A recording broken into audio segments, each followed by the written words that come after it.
Selamat pagi. Assalamualaikum warahmatullahi wabarakatuh. Nah, baik. Untuk pagi ini jadwalnya adalah mata kuliah Bahasa Indonesia. Nah, Bahasa Indonesia yang berbobot 2 SKS ini, belum berkenalan ya? Ya, pepatah mengatakan tak kenal itu maka tak sayang. Nah, artinya menyayangi di sini ya mengenal, ya. Kalau saya tidak mengenal mahasiswa, artinya saya tidak menyayangi mahasiswa, ya.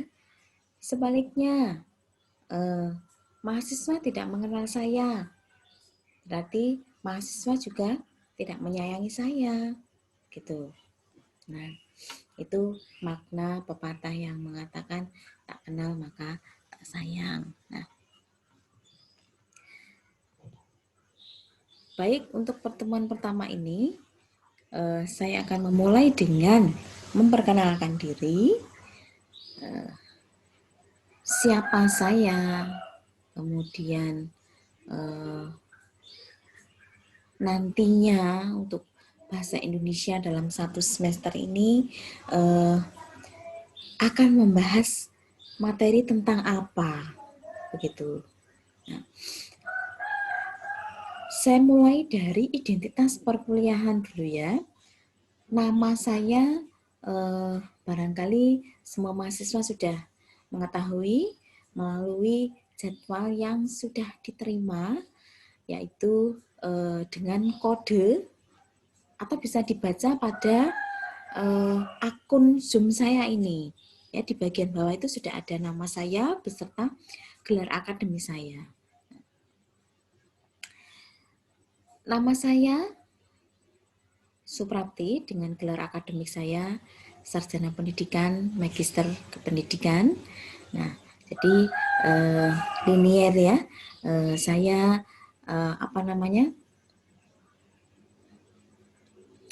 linier.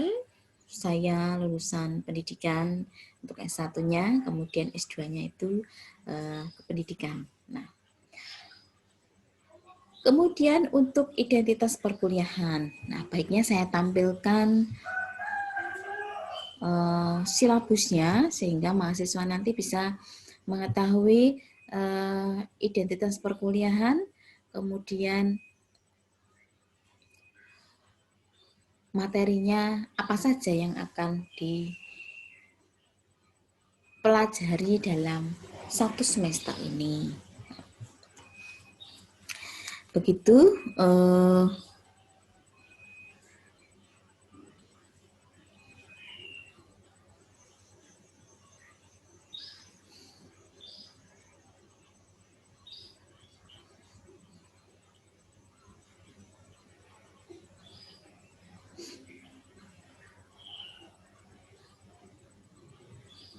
Nah,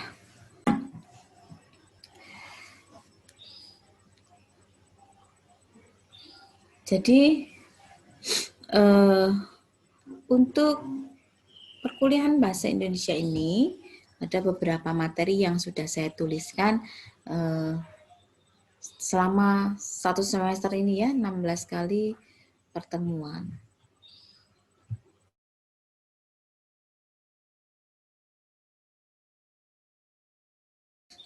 Nah,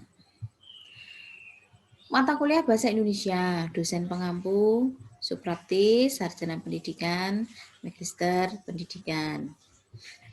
Kemudian di sini ada nomor WhatsApp saya yang bisa dihubungi.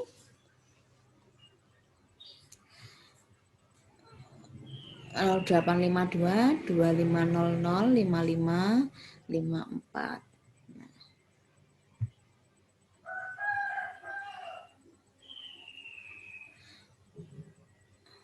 Nah, di sini ya, karena mata kuliah, karena perkuliahan ini sifatnya masih online, ya masih dilaksanakan secara daring, maka ada aturan-aturan yang harus diketahui oleh mahasiswa, bagaimana aturan ketika mengikuti perkuliahan online ini.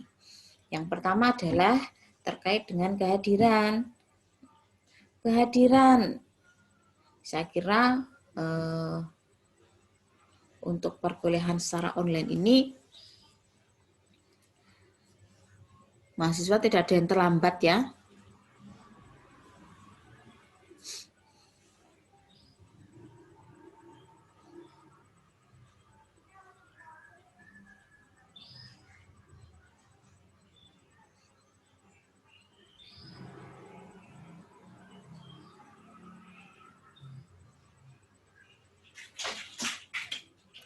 Jadi setelah nanti link saya bagikan, mahasiswa bisa masuk di link itu. Kemudian untuk kehadiran, ini yang pertama, video harus terbuka, ya, tidak boleh diprivasi. Karena apa? Meskipun perkuliahan ini online, dilakukan secara online, bukan berarti Anda itu tidak siap. Tidak siap artinya video ditutup atau privasi. Nah, itu barangkali bisa barangkali mahasiswa masih berbaring atau apa. Nah, itu tidak boleh ya untuk perkuliahan online. Jadi sesuai jadwal. Kalau sedang berlangsung kegiatan belajar mengajar yang dilaksanakan secara daring ini, ya kita harus siap selayaknya perkuliahan secara tatap muka atau luring. Nah, bagaimana etikanya ketika kuliah tatap muka? Di sini juga harus kita laksanakan meskipun perkuliahan ini masih online, begitu. Nah, jadi mahasiswa harus hadir. Hadir ini ditunjukkan oleh tadi video terbuka. Kalau ada mahasiswa yang tidak membuka video, nah di situ saya anggap tidak hadir meskipun muncul akunnya di situ. Nah, kemudian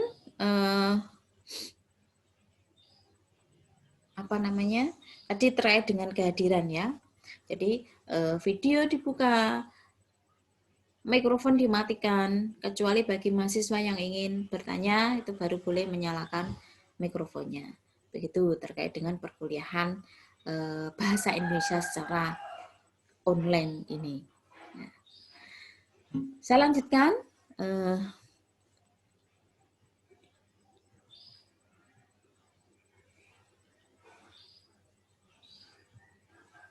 Saya lanjutkan ya.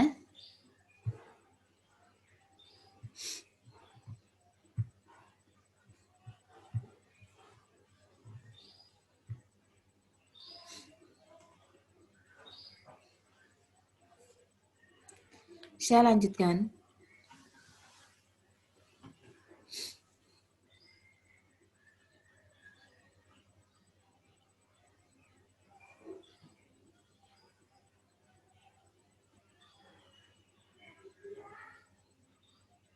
Nah,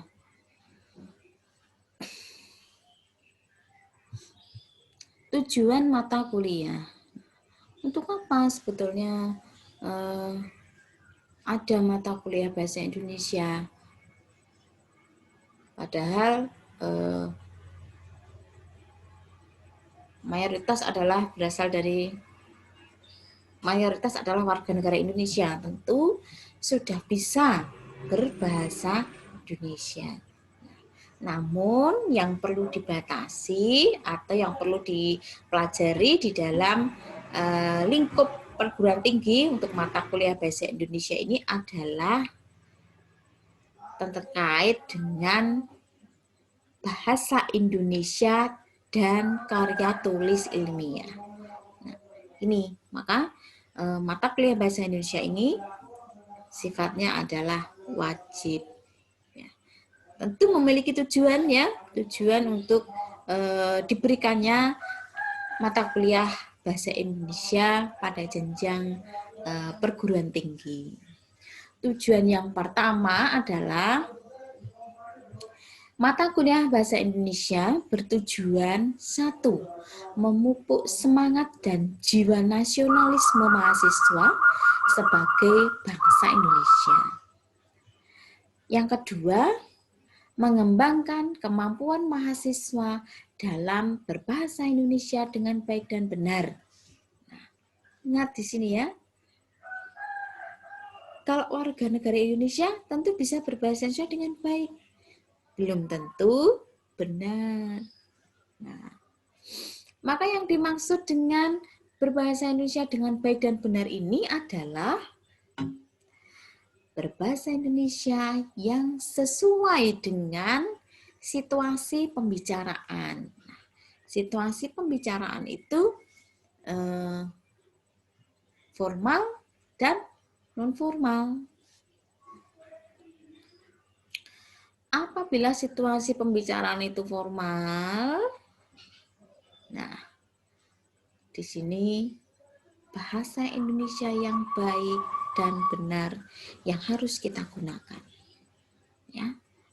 Baik itu berbahasa Indonesia secara lisan maupun berbahasa Indonesia secara tulis. Jadi ada 2 untuk bahasa Indonesia ini, yaitu berbahasa Indonesia lisan dan berbahasa Indonesia secara tulis. Lisan ya ketika kita berkomunikasi secara lisan ini. Kemudian kalau berbahasa Indonesia tulis, ya berbahasa Indonesia yang tertuang dalam bentuk tulisan. Kemudian situasi pembicaraan yang non formal, artinya pemakai bahasa itu bebas dalam menggunakan bahasa Indonesia. Bebas artinya boleh menggunakan bahasa Indonesia yang campuran, gitu. Bahasa gaul, menggunakan bahasa gaul, nah ini silahkan. Kemudian tujuan yang ketiga adalah mengembangkan kemampuan mahasiswa dalam mengorganisasi ide-ide atau konsep-konsep untuk dikomunikasikan kepada pihak lain.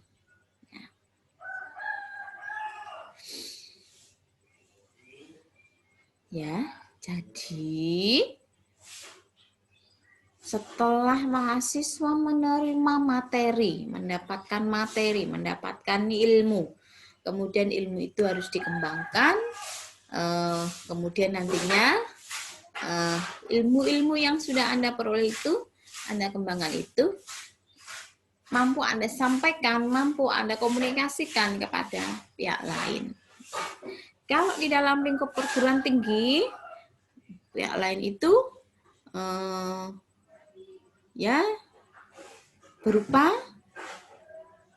penulisan karya tulis ilmiah misalnya ya, yang berupa yang dimulai dari usulan judul, kemudian proposal, baru masuk kepada penelitian. Tahap penelitian, nah itu harus mengimplementasikan ilmu berbahasa Indonesia yang sudah diperoleh selama 1 semester itu, ya. Jadi pada dasarnya ilmu itu jangan hanya sekedar diketahui saja. Jadi berilmu itu ada 2 ya. Di dalam bahasa asingnya doing dan being. Doing and being. Do itu artinya adalah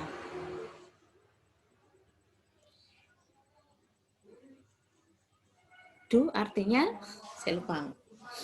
Do itu kan mendapat ya, diartikan didapatkan. Ilmu itu diketahui, tahu. Doing, ya, mengetahui. Being ini adalah Jadi kan, be itu kan jadi, being berarti menjadi, menjadikan. Jadi ilmu itu, sebentar, iklan lewat, saya tutup dulu ya.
Nah, saya lanjutkan. Jadi sampai pada berilmu ya, berilmu itu doing and being. Jadi ilmu itu jangan hanya sekedar diketahui saja, tetapi ilmu itu harus dijadikan tadi ya, diamalkan, diimplementasikan. Nah, jadi harapan saya setelah mahasiswa menerima atau mendapatkan ilmu berbahasa Indonesia dengan baik dan benar ini, mahasiswa bisa mengimplementasikan, menerapkannya di dalam kehidupan sehari-hari, khususnya pada lingkup perguruan tinggi ya, kampus ya, di lingkup kampus, lingkungan kampus. Begitu. Kemudian deskripsi mata kuliah. Mata kuliah Bahasa Indonesia ini merupakan mata kuliah umum atau pengembangan kepribadian yang diberikan kepada semua mahasiswa pada semua program studi. Maka tadi dinamakan Bahasa Indonesia itu sebagai mata kuliah wajib umum. Jadi, mata kuliah Bahasa Indonesia ini memberikan pengetahuan tentang, nah, di sini ya, satu, hakikat berbahasa Indonesia.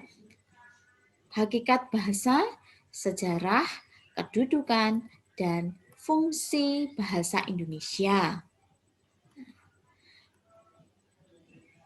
Kemudian yang kedua, memberikan pengetahuan tentang bahasa Indonesia yang baik dan benar, ragam, dan laras bahasa. Kemudian yang tiga, memberikan pengetahuan tentang bahasa Indonesia yang baik dan benar, ragam, dan laras bahasa. Dan yang keempat adalah memberikan pengetahuan tentang ejaan. Nah, ejaan itu apa saja? Bentar, nanti dulu. Penulisan, huruf, dan tanda baca. Nah, kemudian, bentar lagi ya.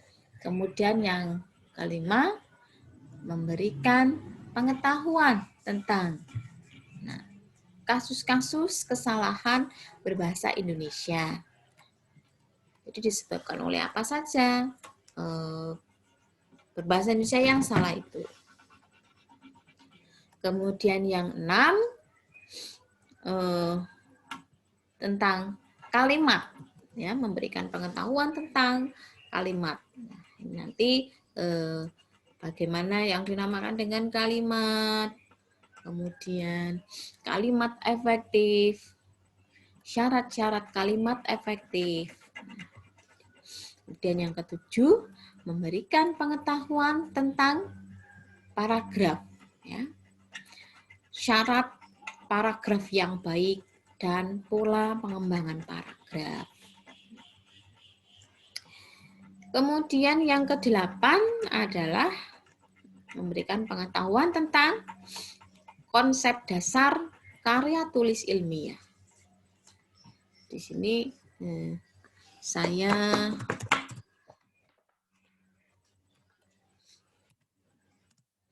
Saya singkat namanya menjadi KTI. Ya, konsep dasar karya tulis ilmiah, kemudian jenis-jenis karya tulis ilmiah, dan bahasa dalam karya tulis ilmiah.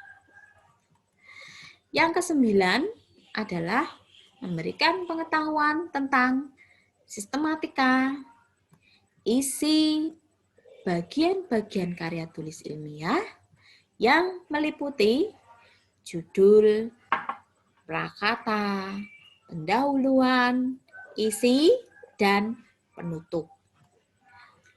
Dan yang ke-10, memberikan pengetahuan tentang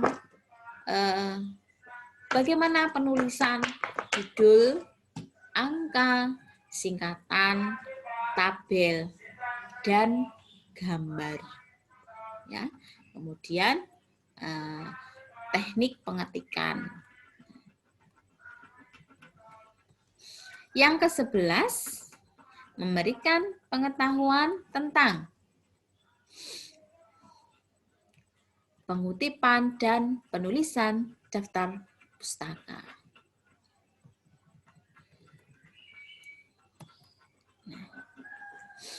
Kemudian yang ke-12,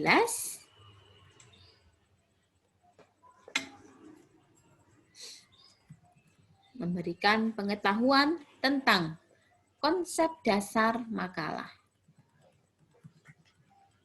ya, sistematika makalah, dan bagian-bagian makalah.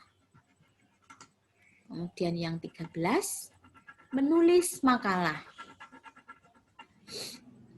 Ya, kriteria presentasi ilmiah dan langkah-langkah persiapan presentasi yang efektif. Kemudian tugasnya apa saja di setiap komponen yang terlibat di dalam presentasi. Ya. Kemudian yang terakhir 14 adalah praktik presentasi. Gitu. Nanti jika waktunya itu tersedia, memungkinkan, praktik presentasi ini nanti individu saja ya, supaya hasilnya itu maksimal.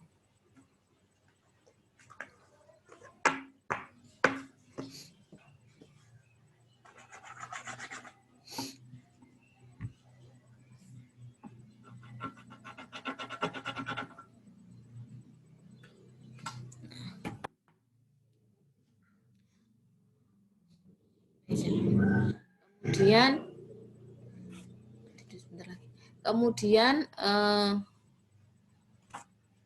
di kamar.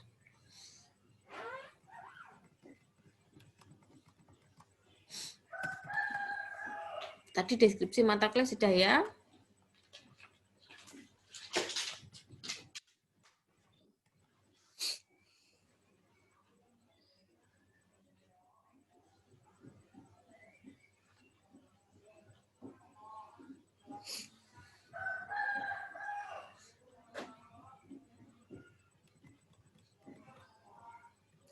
Kompetensi mata kuliah. Jadi untuk mencapai kompetensi tersebut, mahasiswa mampu memahami 1. Hakikat bahasa, sejarah, kedudukan, dan fungsi bahasa Indonesia. Kemudian yang kedua, bahasa Indonesia yang baik dan benar, ragam dan laras bahasa. Kemudian yang ketiga adalah ejaan, penulisan huruf dan tanda baca. Kemudian kasus-kasus kesalahan berbahasa Indonesia. Kemudian kalimat efektif, syarat-syarat kalimat efektif. Kemudian kalimat efektif. Oh, tadi sudah ya, kalimat efektif. Kemudian tentang paragraf, syarat paragraf yang baik dan pola pengembangan paragraf. Kemudian konsep dasar karya tulis ilmiah, jenis-jenis karya tulis ilmiah, dan bahasa dalam karya tulis ilmiah. Kemudian mahasiswa mampu memahami sistematika, isi bagian-bagian karya tulis ilmiah ya, tadi meliputi judul, prakata, pendahuluan, isi, dan penutup. Kemudian penulisan judul, angka, singkatan, tabel, dan gambar ya, teknik pengetikan. Berikutnya 10 pengutipan dan penulisan daftar pustaka. Kemudian yang ke-11 konsep dasar makalah, sistematika makalah, dan bagian-bagian makalah. Yang B, 11A dan 11B, praktik menulis makalah. Kemudian 12A, praktik menulis makalah. 13, ini maksudnya adalah 12B ya. Kriteria presentasi ilmiah, langkah-langkah persiapan presentasi yang efektif. Kemudian tugasnya apa saja setiap komponen yang terlibat di dalam presentasi itu. Masih seputar praktik presentasi. Nah, penguasaan kompetensi mahasiswa dinilai melalui tes, tugas-tugas, dan partisipasi dalam perkuliahan. Jadi, nanti apabila ada yang ingin bertanya atau mampu menjawab pertanyaan, apabila saya berikan kuis, nah, mahasiswa saya berikan nilai tambah atau nilai keaktifan partisipasi di dalam perkuliahan tadi ya. Setiap satu kali bisa menjawab, saya berikan poin 1. Nah, itu dihitung nanti berapa keaktifannya, ya, berapa kali dia berpartisipasi di dalam perkuliahan. Nah, ini nanti bisa dijadikan sebagai nilai tambah dalam perhitungan nilai akhir nanti.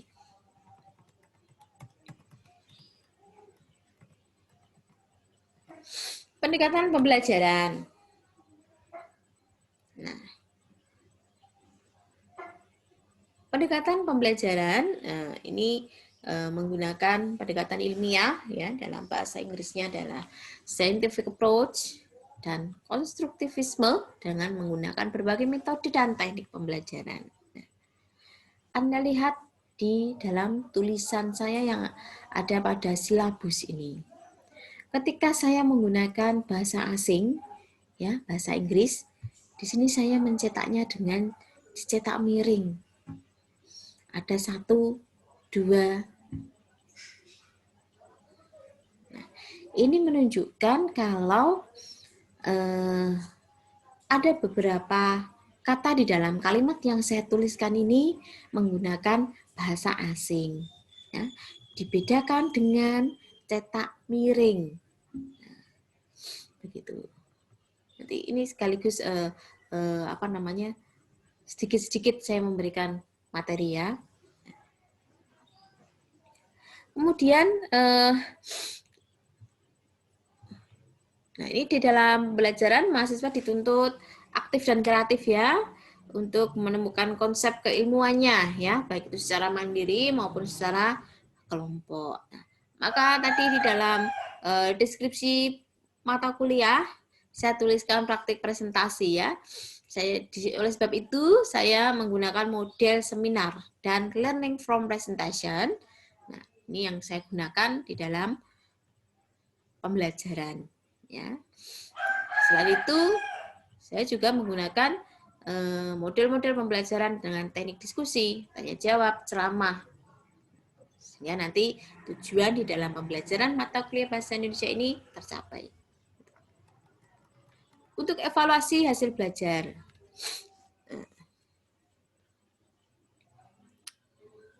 Evaluasi hasil belajar ini nantinya mahasiswa akan memperoleh nilai akhir.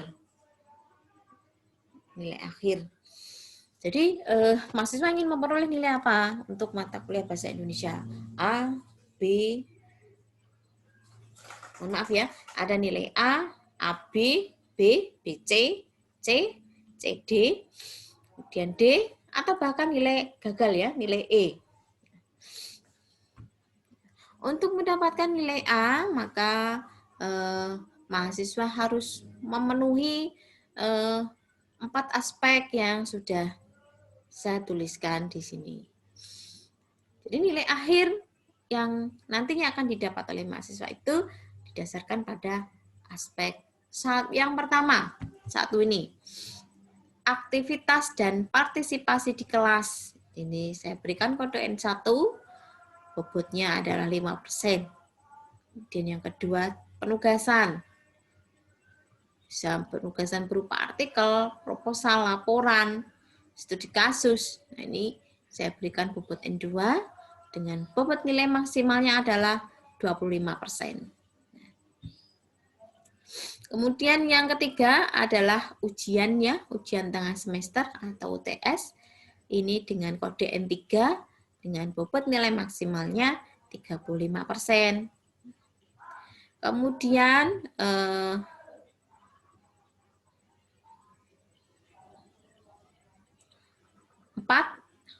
pada aspek 4 ini adalah ujian akhir semester dengan kode N4. Ini bobot nilai maksimalnya adalah 35%. Nah, jadi keempat aspek ini kemudian dijumlahkan, ada rumusnya ini, sehingga nanti diperoleh nilai akhir. Ya, nilai akhir ini menggunakan rentang nilai 0 sampai dengan 100. Nanti akan ketemu nilai akhir ya, baik berupa huruf maupun berupa angka. Untuk rincian perkuliahan, sudah saya tuliskan pertemuan 1 sampai dengan pertemuan 16.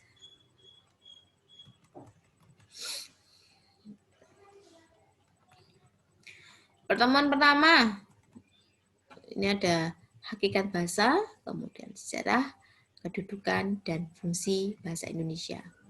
Kemudian yang kedua, bahasa Indonesia yang baik dan benar, ragam, dan laras bahasa. Dan yang ketiga, ejaan, penulisan huruf, dan tanda baca. Kemudian pertemuan keempat, kasus-kasus kesalahan berbahasa Indonesia.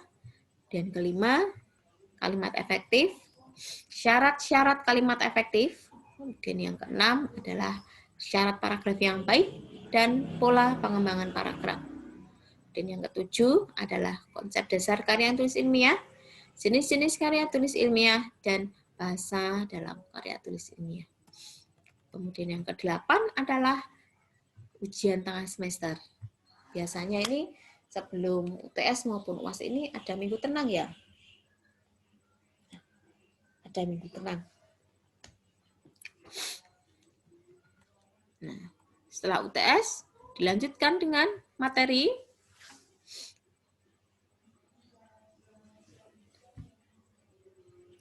pada pertemuan ke-9, sistematika isi bagian-bagian karya tulis ilmiah yang meliputi tadi ya, judul, prakata, pendahuluan, isi, dan penutup.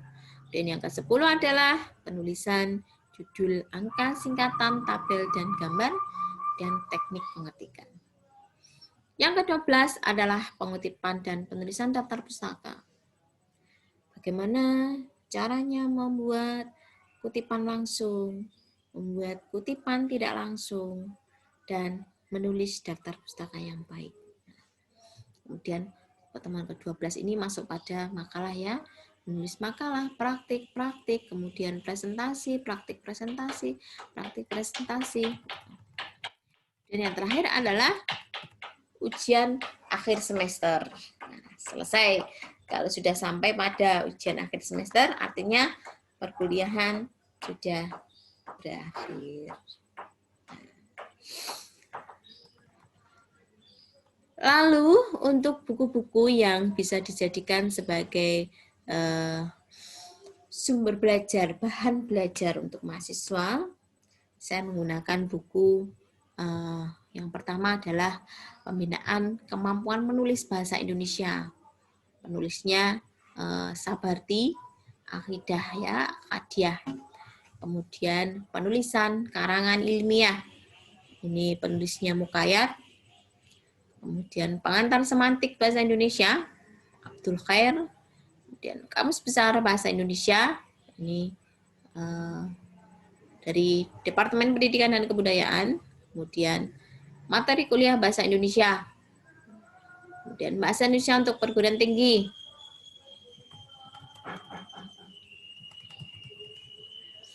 Kemudian cermat dan terampil berbahasa Indonesia.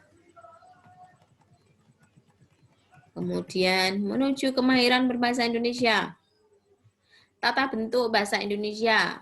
Membaca cepat dan efektif, kalimat efektif, kosakata bahasa Indonesia. Kemudian buku praktis bahasa Indonesia jilid 1, buku praktis bahasa Indonesia jilid 2,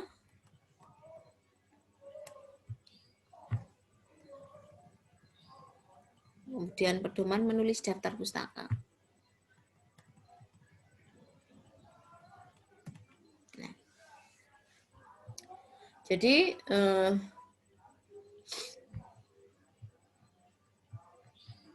demikian materi yang dapat saya sampaikan terkait dengan berkenalan untuk mata kuliah bahasa Indonesia sebagai mata kuliah wajib umum yang harus diambil oleh semua mahasiswa pada semua program studi.